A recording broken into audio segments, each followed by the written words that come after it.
लेकिन एक सेकंड এ বউ, কোটা ভরে চানাচুর ছিল, এখন থেকে অর্ধেক কমে গেছে। এগুলো কে খাইলো? আমি কিভাবে বলবো? সেদিন না আপনারা মুড়ি চানাচুর খাইলেন। ও তাই বলে এত কমে গেছে? বউ, সেদিন দেখলাম ফ্রিজ ভরা ডিম, এখন দেখছি ডিম কমে গেছে। এই ডিমগুলো খাইলো কে?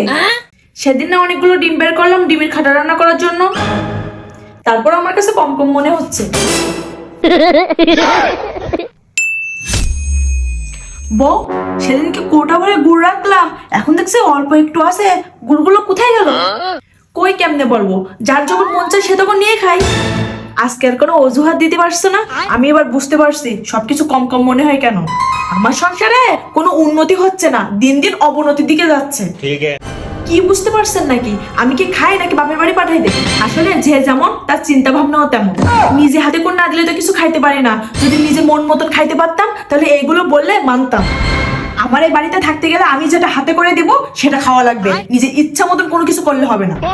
একদিন ধরতে পারি সেদিন আমার থেকে খারাপ কেউ হবে না।